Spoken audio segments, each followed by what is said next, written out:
In this segment, we're going to talk a little bit more about precision shooting and the difference between what Justin showed you with volumetric. We're going to look at weighed powders today. Blackhorn 209 is what powder I use, and the recommended weight is 84 grains by weight or 120 grains by volume. Somewhere in there is a sweet spot for your particular gun, and every gun is different. I tell people all the time, they say, well, I shot exactly the bullet, I shot exactly the powder weight, and it didn't perform out of my gun.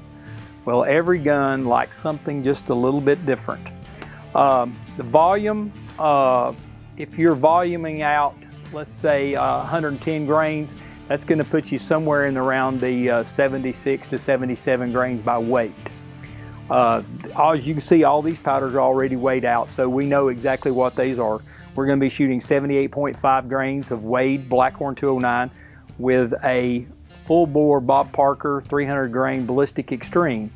Now, we talked a little bit about sizing bullets. This here is a hand sizer with a swing lock sizing die. Now, I can size this bullet down or size it up based on just turning this with an Allen wrench, a large one, and that will, turning it clockwise will reduce the diameter of the bullet so that it will fit. It helps to know, we have pin gauges, so it helps to know sometimes what the bore of the diameter, and that can change from reamer to reamer from any rifle manufacturer in the US. So what I'm looking at with me is I'm wanting that bullet to just barely start down the barrel. Now that one's a new one, hasn't been sized. This one has been sized. And you can see it'll just barely start down the barrel. So what we'll do, we'll go ahead and load one up and show you the end result. For most precision shooting, we use what's called a powder drop tube, which allows you to drop the powder all the way to the powder column at the breech plug. But today we're just going to drop it down so we don't spill any on the top of it. These are already pre-weighed out. We pour them down, and then what we do is we take that bullet, which is already seized. As you notice, there's no sabot.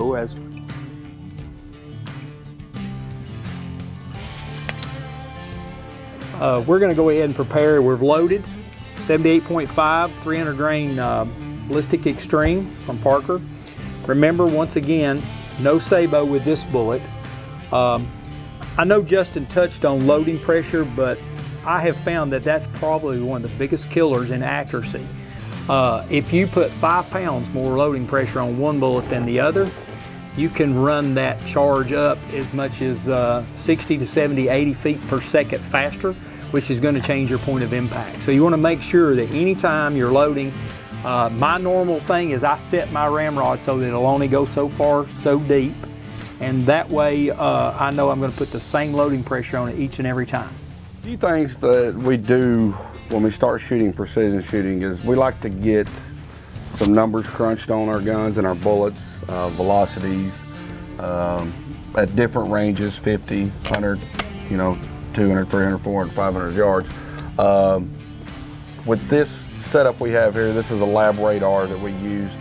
It'll tell us the average feet per second, the velocities at all the yardages that we want to shoot, and it'll detail it and fine tune it down to your bullet drops and everything.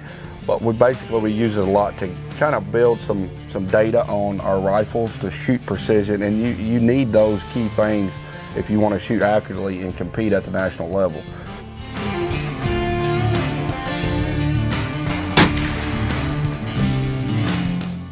All right, this is the first target that I just shot just a second ago, and I said it was a little low in the bullseye.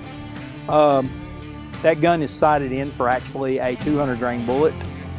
So shooting it the first time for a 300 grain bullet, as you can see, it's a little bit low. I shot one of the other rifles. This is a 3-shot group at the same range with the same bullet and the same powder charge out of another 1 in 20. So we're going to go back and shoot another shot in here and see where we hit. And with the last shot, as I stated, the bullet I thought loaded a little easy going down the bore. And so it was 2,054 feet per second.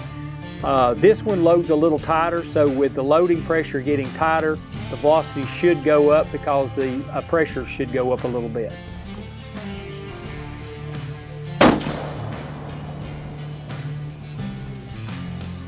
point of impact changed approximately 1.5 inches. Instead of 6 o'clock in the bullet, now it's right in the center.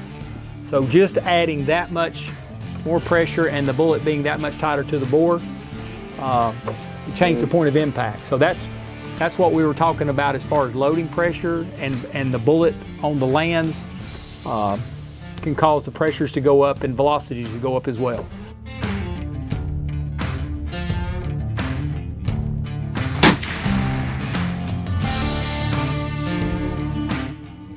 All right, I've got this rifle loaded up and everything, the same load that I was shooting at 50 yards. I've got it zeroed at 50, so what I'm gonna do is I'm gonna stretch its legs out a little bit. We're gonna go on out to 200, and we're gonna see if we can't hit this gong. With this, I've calculated my data that it's gonna take me 4 minutes to go from 50 to 200 yards. So what I'll do is I'll dial 4 minutes into the scope,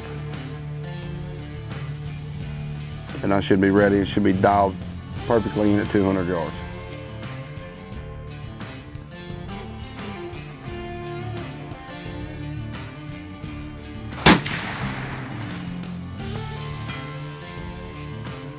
We here at Night want to thank you for checking this video out of our introduction of the Mountaineer 45 caliber 1-20 fast twist.